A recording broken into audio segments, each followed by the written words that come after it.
I've been a cop for 15 years. You learn to live with the weird stuff. The bodies, the crime scenes, the people who look right through you like you're nothing. You get numb to it. You have to. But some things don't fade. Some things follow you home, settle into your bones, and whisper in the quiet hours of the night. This is one of those things. It was a slow Tuesday night at the station. I was working the overnight shift, just me and my partner, Dave. We were the only two in the building, aside from the dispatcher in the front office. The kind of night where nothing happens, where you drink bad coffee and count the hours until dawn. Then the call came in. A patrol unit had picked up a guy downtown. No ID, no phone, no personal belongings. He wasn't violent, but he wasn't cooperating either, just standing there on the sidewalk, staring at people. When the officers tried to question him, he wouldn't speak, just watched them, unblinking. It wasn't a crime to be weird, but it was enough to bring him in for a welfare check. Maybe a missing person, maybe someone off their meds. They booked him and put him in holding cell number 3, and that's when everything started going wrong. Dave and I were in the break room when we first heard it. A sound, faint but distinct, coming from the direction of the cells. It was laughter, soft, almost playful. Dave frowned. "We got someone back there?" "Yeah, the pickup from downtown," I said. Didn't say a word when they brought him in, though. We got up and headed toward the holding cells. The laughter stopped the second we stepped into the hallway. Cell number 3 was at the far end, just past the other empty cells. The station was dead quiet except for the low hum of the fluorescent lights. I peered through the bars. The man was sitting on the bench, hands folded neatly in his lap, head tilted forward just enough that his face was hidden. Something about the way he sat there put me on edge. Dave tapped the bars with his baton. "Hey, buddy, you all right?" Slowly, the man lifted his head and smiled. It was the kind of smile that doesn't reach the eyes, the kind that isn't meant for you. "Do you need anything?" I asked, my voice steady. He just kept smiling. And then, very softly, he whispered, "You shouldn't have brought me here." Something about the way he said it made my stomach twist. "What's your name?" I asked. "Nothing," Dave sighed. "All right, buddy, have it your way." We turned to go, and that's when he started laughing again. Low and slow, almost like he was laughing at a joke we hadn't heard yet. The sound followed us all the way back to the front of the station. The dispatcher was gone for the night, which meant it was just me and Dave until morning. We tried to go back to work, but I couldn't shake the feeling that something was off. A little after 2 a.m., the security cameras glitched. I was at my desk, half dozing over paperwork, when the monitors flickered. A sharp crackle of static filled the room. Then the feeds went black, all except one. Holding cell number 3. The image was distorted, the resolution warped, but I could still see him. The man was standing now, directly in front of the camera, head tilted, mouth stretched into that same unnatural smile. I grabbed the radio. "Dave, you seeing this?" Silence. I glanced around. His desk was empty. Shit. I got up and moved toward the cells. The hallway felt longer than before, the air heavier. When I reached cell number 3, my breath caught in my throat. The man was still standing there, still smiling, but something was wrong. His eyes, they weren't looking at me.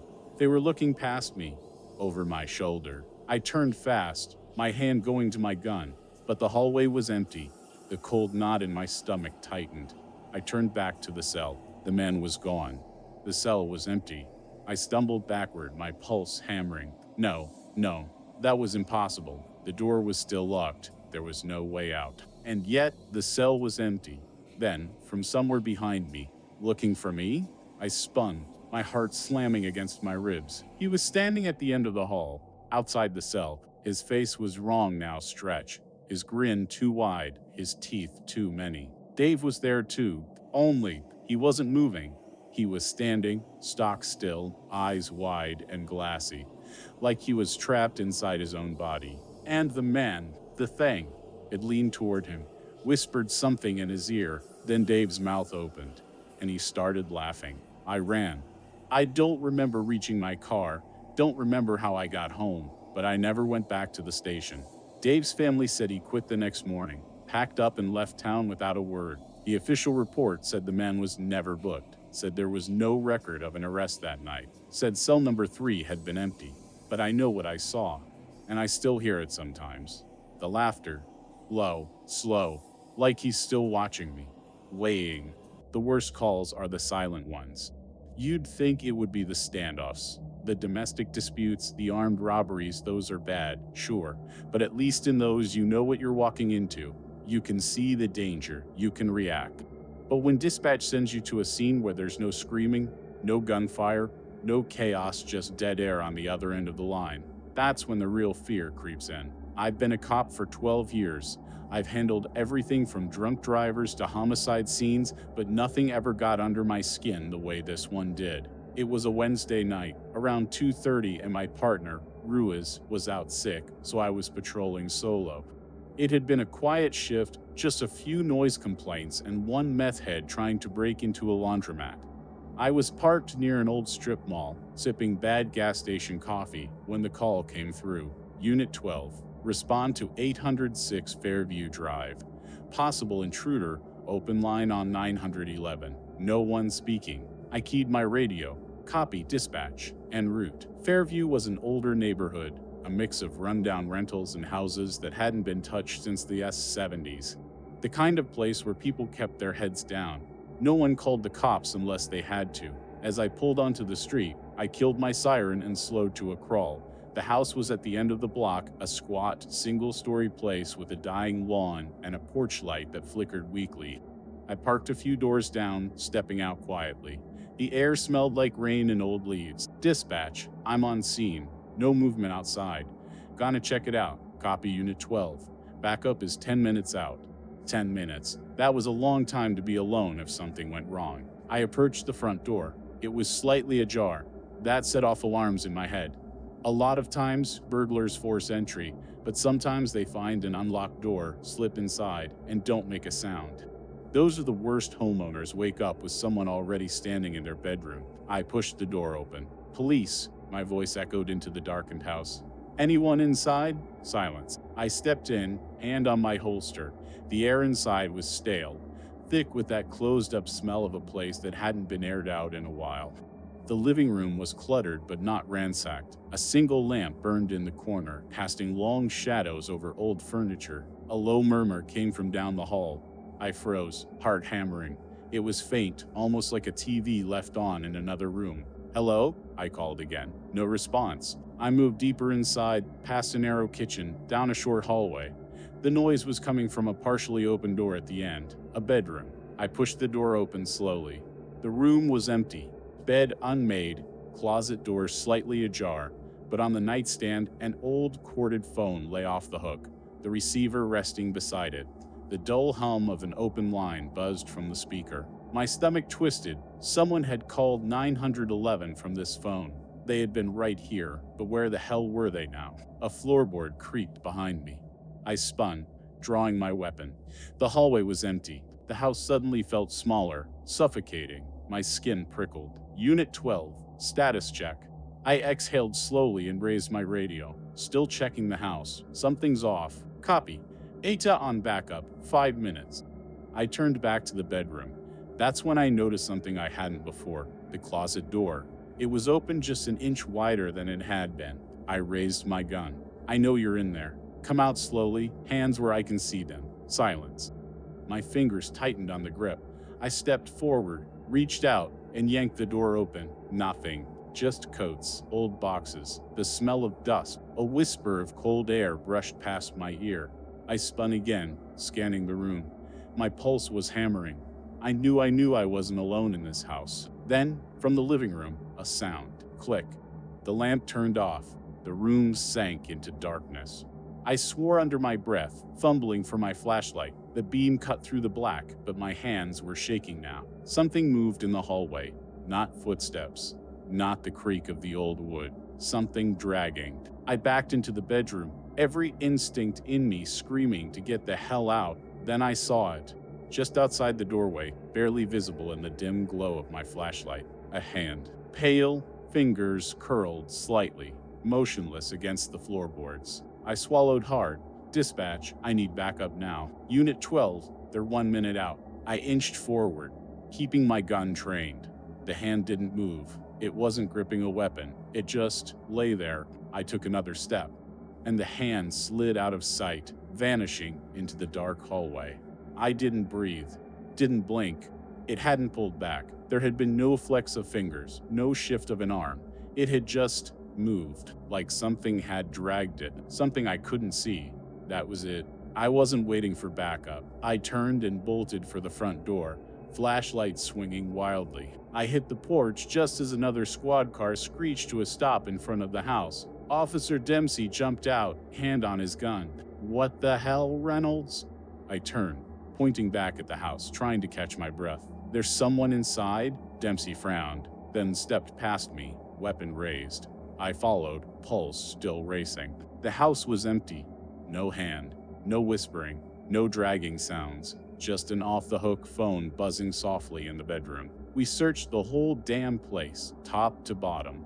Checked every closet, every crawl space, even the attic. Nothing. Whoever or whatever had been there was gone. I filed my report. But what the hell was I supposed to say? That a disembodied hand moved on its own, that something invisible was inches from me in that house. I went home that morning, lay in bed, and stared at the ceiling for hours. The next night, I checked the system for old calls from that address. There were 3 over the past 5 years. All silent 911 calls, all around 2:30. No one ever found anything. No one ever saw who made the calls. And here's the thing that still keeps me up at night. That hand, the one I saw on the floor, the reports from the past calls mentioned it too. Every officer who responded described the same thing, a pale hand, just lying there. And then, gone. I know how this is going to sound. I've been a cop for almost 20 years, and I've heard all the ghost stories, the urban legends, the "I swear it's true" campfire bullshit. I've had rookies try to spook me with tales of cursed highways and haunted crime scenes.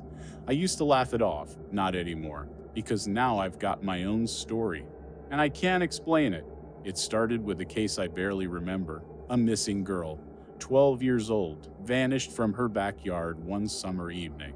No signs of a break-in, no forced entry, just gone. We searched for weeks, found nothing, no witnesses, no leads. The parents fell apart, the case went cold. That was 3 years ago. Then, last week, I got a call from dispatch. Unit 417, report of a disturbance at 208 Sycamore Lane. Neighbor heard screaming. I almost dropped my coffee. 208 Sycamore Lane, the address of the missing girl. The house was supposed to be empty. The parents moved away after the investigation dried up. It had been on the market ever since. I pulled up to find the place dark, windows like empty eye sockets staring out at me. The front door was shut. The yard was overgrown, weeds choking the pathway. No sign of movement. I stepped out of the cruiser, hand resting on my holster. Something about the air felt wrong, thick, like stepping into a pressure chamber. I knocked. "Police? Anyone inside?" Silence. Then, a noise from upstairs. A slow, deliberate creak, like someone shifting their weight on an old wooden floor. I radioed in, 417, on scene. Possible intruder, going inside. No backup. It was just me. I pushed the door open. The air inside was stale, thick with dust and something else, something faintly rotten. I stepped into the foyer, my flashlight cutting through the dark. The house was exactly as I remembered it, empty, lifeless, except for the footprints in the dust, leading upstairs. I followed the prints up the staircase, my own footsteps slow and careful. At the top of the stairs, I hesitated. A soft sound drifted from the end of the hallway, a girl's voice. "Hello?" My throat tightened. I reached the last door on the left, her old bedroom. The door was slightly open. I nudged it with my foot, my gun raised, my flashlight cutting into the shadows. The room was empty, dusty furniture, a bare mattress, peeling wallpaper. No one there. Then I saw it. On the wall, in jagged, childlike handwriting. "I am still here." My breath hitched. And then, "Officer?" The voice came from behind me. I turned fast, my heart slamming against my ribs. The hallway was empty, but I felt something there, something watching. The hair on my arms stood up. I needed to leave. I spun back toward the stairs, and the door slammed shut behind me. My radio crackled, static. Then, "You left me." The voice was close now, too close. I backed up, gun raised, scanning the room. I know this sounds impossible. I know, but the shadows move. Not a trick of the light, not my imagination. They moved, they shifted, and something was inside them, watching me, waiting. Then, from right beside my ear, "Why didn't you find me?" I fired. 2 shots into the dark. The sound was deafening in the small space. My ears rang. And then, silence. Nothing moved. I bolted, threw my shoulder against the door, wrenched it open, and sprinted down the stairs. The house was wrong now. The walls seemed to stretch, the angles twisting in ways they shouldn't. My vision swam, and then I saw it, by the front door. A shape, small, still, a little girl. She stood there, barefoot, wearing a torn white nightgown, her hair falling over her face. I froze. She shouldn't be here. She was gone. Dead. Aid. Her voice was barely a whisper. "You never found me." Then she lifted her head, and I saw what was left of her. I don't remember running.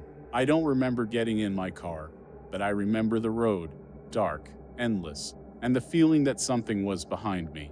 When I got back to the station, I tried to file a report. Nothing made sense. No call from dispatch.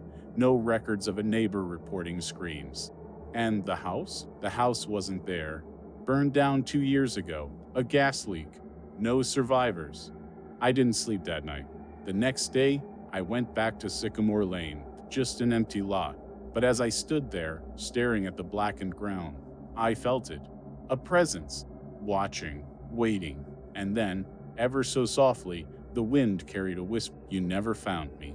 I don't patrol that area anymore, and I don't answer calls that don't exist. They found him sitting in his squad car, eyes wide open, unmoving. The engine was still running, the radio hissing with static. When Officer Mike Reynolds didn't respond to calls over the radio, dispatch sent another unit to check on him. They found him like that statue still, his fingers locked around the steering wheel in a white-knuckled grip. It took 3 officers to pry him out of the car. His pulse was steady, his breathing shallow, but he wouldn't speak, wouldn't move, wouldn't even blink. Just sat there, staring into the distance like he was seeing something none of them could. They took him to the hospital. Toxicology came back clean. No drugs, no alcohol. Physically, he was fine, but he never spoke again. I know all this because I was his partner. My name is Daniel Carter. I worked with Reynolds for 4 years. He was a good cop. Level-headed, reliable, the kind of guy you wanted backing you up when things got messy. And now he's just gone. Not dead. Just gone. In a way I can't explain. I need to write this down, because I feel like I'm the only one who might understand what really happened that night. And if I don't put it into words, I might lose my mind like he did. It started with a call just after midnight. A 911 hang-up from an abandoned house on the outskirts of town. Dispatch said the house had been empty for years. No utilities, no known squatters, just a forgotten relic of the past. Reynolds and I responded. It was routine. Probably a prank or some kid messing around with an old cell phone. Happens more often than you'd think. The house was a wreck, roof sagging, windows shattered, weeds swallowing what used to be a front yard.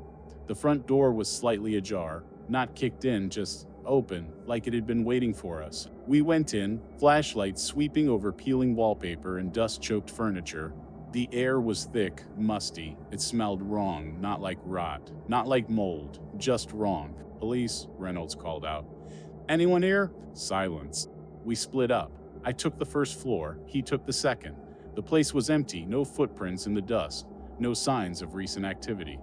Just old furniture, old memories, and an overwhelming sense of being watched. Then Reynolds called my name. His voice came from upstairs, tight, controlled, but something was off. I hurried up the steps, my boots heavy on the warped wood. He was standing in a doorway at the end of the hall, his flashlight aimed into the room. His face was pale. "What is it?" I asked, stepping beside him. The room was empty, except for one thing. A chair, an old wooden chair positioned in the dead center of the floor, facing the door. Reynolds exhaled. It was rocking. I looked at him. "What?" When I got up here, it was rocking, like someone just got up. I turned back to the chair. It was motionless now, silent, just a chair in an empty room. I felt stupid, but I walked over to it anyway, touched it. It was solid, sturdy, just a chair. "Maybe a draft," I said, glancing at the broken window. But my voice didn't carry much conviction. Reynolds wasn't listening. He was staring at something on the wall. I followed his gaze and felt my stomach tighten. There were words scratched into the plaster, faint, almost hidden beneath layers of grime. Just 5 words. You should not be here. I took a step back. All right, we're done here. Let's go. Reynolds hesitated, his eyes locked on the message. Then he nodded. Yeah. We turned to leave. The chair creaked. Neither of us moved. Neither of us turned around. Then something cold brushed the back of my neck. I grabbed Reynolds' arm and pulled him out of the room, down the stairs, through the front door. We didn't stop until we were back at the car. I was shaking. I didn't know why. There was nothing there. We hadn't seen anything, but we both knew. Reynolds drove us back to the station in silence. He barely said a word for the rest of the shift. And when I saw him the next night, he was different. Hollow, like something had followed him home. 2 nights later, they found him in his squad car, frozen in place, staring at something none of us could see. I don't know what happened in that house. I don't want to know. But sometimes, when I'm alone in my patrol car at night, I swear I hear it, a faint creak, like a chair rocking back and forth.